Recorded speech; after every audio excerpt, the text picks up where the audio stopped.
this guy. Love Sunderland right now. Go on, get 4. Go on. Just waiting for the full-time whistle to go. Hey, come on. Blow it. There we go. Nice 3-0 win. First home win. Come on, get in.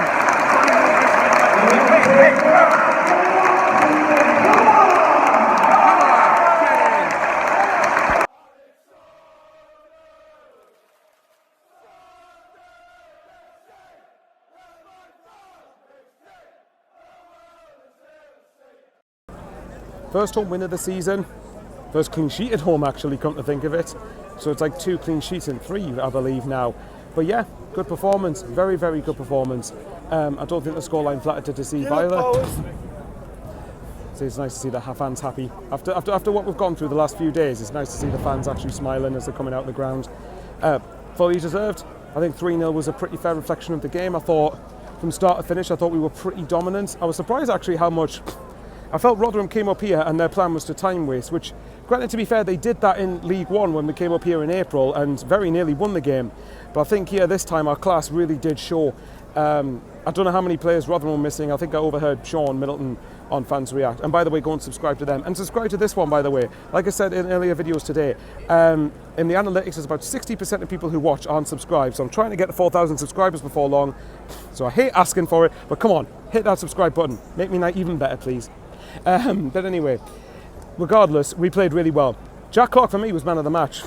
As much as Ross Stewart obviously got 2 good goals, and I think Jack Clarke just was torturing Rotherham's back line. He had their full back on toast nearly every time. He was winning the 50-50 duels more times than he wasn't. He was skidding his way past them. They could not live with him. I don't know whether Rotherham had their best full back line available to the game through injury or whatnot, but he skinned them. Nearly every time he absolutely skinned them.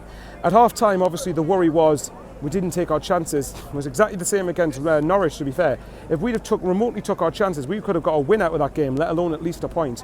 This game for me was always more important because we were more likely to compete with Rotherham at the end of the season than we would with Norwich, whereas Norwich are going to be at least in the top 6, and at the minute they're in the top 2. But this win, I think, for me, really makes it a good start of August. I think you can look back at August and say it's a good start of the season. To be fair to Alex Neil, before obviously you know my thoughts on the bloke, but to be fair to him, he did have us set up in a very good way, and hopefully Tony Mowbray just continues that on. The 2 games were lost. Norwich should have got something out of it at least, and Sheffield United were down to 10 men for an hour. And that aside, bar the QPR game, I think we've had much more positives than negatives at the start of the season, so just got to continue it. Obviously we've got a busy deadline day tomorrow, and very quickly, nice to announce that we've signed Barr, Diallo, obviously Midshoot and Benetti were already signed, but good for them to be announced before a game. So, good to see that. One of the things very quickly that I absolutely loved about with this was when Jack Clarke went off, I noticed Tony Mowbray particularly applauding him and showing a massive amount of support for the guy. Absolutely adore it. That's the type of thing you want to see in a Sunderland head coach or a manager, whichever term you want to use.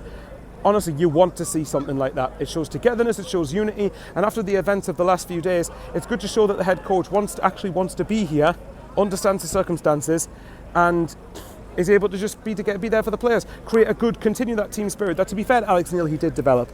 So anyway, we're just outside the playoffs. I know we're not going to finish 8th more than likely, but you milk it. Anyway, guys, I will love you and leave you there. Obviously, we'll see what happens with deadline day. Big game on Monday against Borough, but enjoy the weekend. Away the lads.